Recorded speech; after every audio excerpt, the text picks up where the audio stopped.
Hello everyone, and welcome to the 16th edition of Why the Hell Do We Care? Today we have an eclectic group from 5 different factions, so let's get started. Ling Tong was born in 189 AD and joined the caste in Dynasty Warriors 5.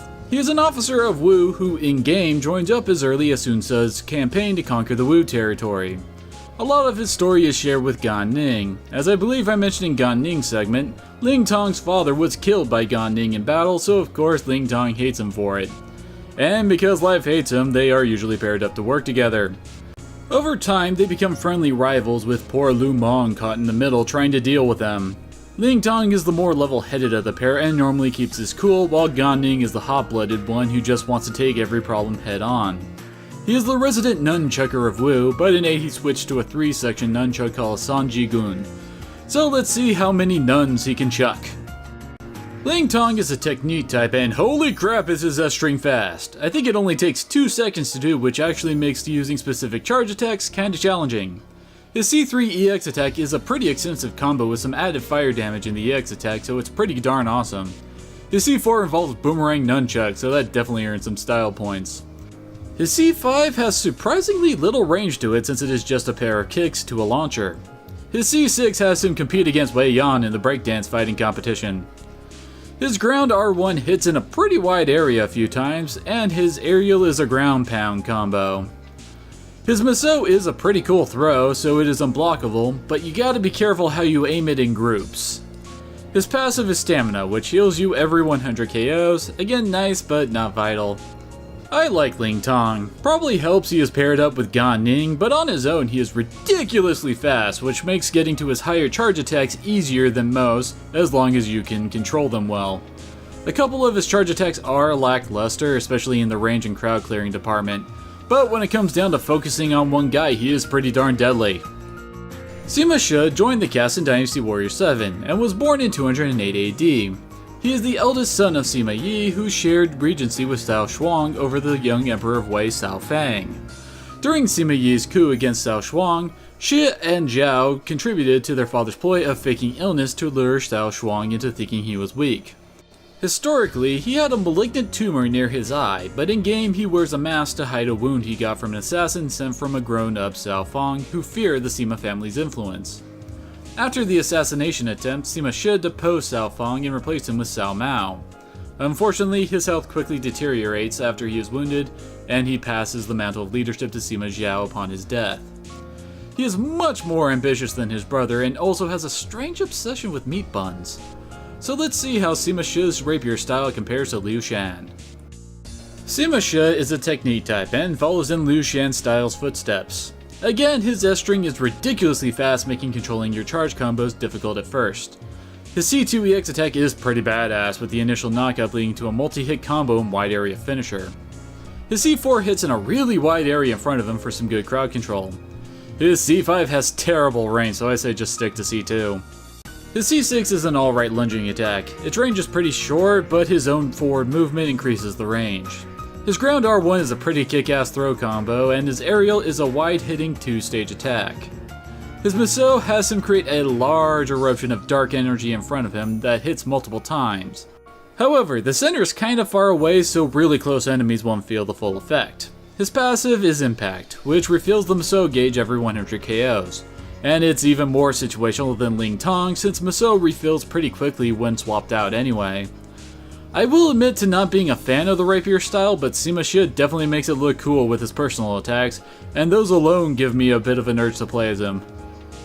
It is unknown when Zhu Zu was born, but he was among the first playable characters in the original Dynasty Warriors. The simplest way to describe Zhu Zu is exactly that, simple. He is the fat, dumb, strong guy of Wei. He is usually paired up with Jiang Wei as Cao Cao's bodyguard, and his big moment is probably his initial recruitment, where he fights Jiang Wei to a standstill while trying to protect some villagers and their crops. He is generally portrayed as a very kind man whose obsession with food is being part of his belief that well-fed people are happy people. He is one of the few characters who has wielded the same weapon pretty much throughout his entire career, so let's see how he wields his ginormous mace. Su Su is of course a power type, and a pretty damn slow one at that. He shares his S string with Huang Gai, and what I said there still applies here. Pretty slow and not much area of effect till later hits. His C3 hits in a pretty wide area around him, and his follow-up EX attack is a throw and therefore unblockable. His C4 can best be described as a quick double butt slam, which is nice for handling groups. His C5 is an unblockable throw, so that is always handy. His C6 creates a massive shockwave, perfect for taking out large groups. His ground R1 is a pair of sumo slaps, and his aerial has him use his giant mace as a pogo stick. His Musou is pretty much his trademark move of a rolling dash through his enemies. His passive is Vitality, which boosts everyone's life gauge, which is handy for squishy characters in your team. I really don't like the giant mace style. It's probably my least favorite in the Dynasty series since as long as I can remember.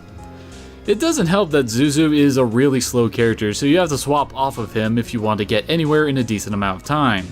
Especially since his rolling attack is no longer his dash attack. So yeah, I avoid Zuzu like I do Goemon, but if you like the slow power types, he is right up your alley. Mitsunari Ishida was born in 1560 AD and joined the Samurai Warriors caste in 2. Mitsunari is best known as the leader of the Western Army at the Battle of Sekigahara. His true intentions are unknown. He is either someone who was extremely loyal to the Toyotomi, or a schemer who was attempting his own rise to power alongside Ieyasu. The warriors' games tend to favor the former over the latter. Like Masanori Fukushima and Kiyomasa Kato, he came from a poor background and was raised on Hideyoshi's patronage, and he initially won favor as an excellent financial advisor. He is extremely loyal to the Toyotomi family and their name, and is good friends with Kanetsugu Nao and Yukimura Sanada. After Hideyoshi's death, Mitsunari started working to protect the Toyotomi from Ieyasu after he began marshalling forces to fill the power vacuum from the loss of Hideyoshi's leadership. Although, as you might imagine, an accountant does not make for the best of military leaders. He loses the Battle of Sekigahara and is executed. Personality-wise, he is generally sarcastic, and many an imbecile has been a victim of his blunt honesty. So let's see how he fans the flames of war. Mitsunari is yet another technique type in this group. His S-string is pretty fast, but it is pretty short range due to his weapon. As a general rule, his charge attacks aren't very impressive to me. His C1 is a pair of projectiles, his C2 is a 2-hit knock-up and knockdown attack, his C3 has a really long delay on the second hit, and his C4 is probably his most useful with him spinning his fan around him. If you can manage to corner someone, his C5 can do a lot of damage with the 3 mines he plants. His ground R1 hits in a pretty wide area around him, so it can help when you are backed into a corner, and his aerial makes some pretty wide area tornadoes on the ground. His Musou is also pretty lackluster in both hit area and damage in my opinion. His passive is Fellowship, which increases switch combo damage, again not a fan. As you can probably tell, I do not rank Mitsunari very highly. His combos lack oomph to them and don't really measure up well to his compatriots. His ground R1, C4, and C5 are the only moves I can really recommend on him, which is pretty bad recommendation given his competition. Sanzong is based off of the famous monk known as Chen Hui from the Chinese classic Journey to the West. It is the tale of a young Buddhist monk's journey to India through the Middle East. Many demons hunt the poor monk because of a rumor that eating them would grant a demon immortality. Thankfully, throughout the journey, Sanzong befriends 3 demons who become her disciples. The first is Sun Wukong, also known as Son Goku, the Monkey King who first joins up with Sanzong after being freed from under a giant rock that he had been imprisoned under by Buddha. A gold headband had been put on Goku's head that caused him great pain whenever Sanzong said the magic words, so he had to follow the monk's orders. Second was Zubaji, or Chohakai, who was a pig demon who got banished from heaven for flirting with the Princess of the Moon. This also earned him getting his head swapped with that of a pig. He is pretty gluttonous, lazy, and lecherous, which leads to him clashing with Goku. Lastly, Sha Wu Jing, or Sagojo, who is a river demon banished to the human realm for shattering a goblet of the Heavenly Queen Mother. He is the most dependable of the 3 and usually plays straight man to Hawkeye and Goku's antics. If you want to know more, feel free to look into the book yourself. There is a reason why it's considered a classic. In-game, Sanzong is searching for Goku and wants to take him back to the Mystic Realm, which of course puts her into conflict with Kiyomori. So let's see how she sleeves people to death. Sanzong is a sleeve slapping wonder type. Her S-string is alright, has a few blind spots but overall covers pretty good ground and is extended much longer than the normal Dynasty characters. Her C3 is pretty nice, hitting multiple times in a wide area, and as the pattern usually goes, her C4 is her wide hitting crowd clearer, although C3 is better in my opinion.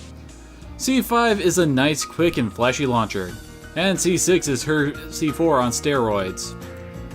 Her ground R1 hits all around her and also boosts attacks for a bit and lets you pretty much use an EX attack at the end of all of her charge attacks. Her aerial is an okay juggling combo. Her Musou is a combo followed up by an electrical storm around her. The combo hits really slowly for my taste, but the final hit is pretty nice. Her passive is Impulse, which boosts everyone's speed, which is handy for cutting down travel time. I'll be honest, I'm not that big a fan of Sanzang. While she does have decent range, you need to use her ground R1 to deal decent damage, and this is kinda nitpicky, but her hitting sound effects don't have much impact to me. She can be decent, but she just doesn't do it for me. Well, that's it for this episode. Next time we'll be trying to save Lu Bu's girlfriend and then heading into either Nobunaga's or Shu's territory with hijinks sure to ensue. I'm Rihanna Bahamut and I hope to see you all again next time.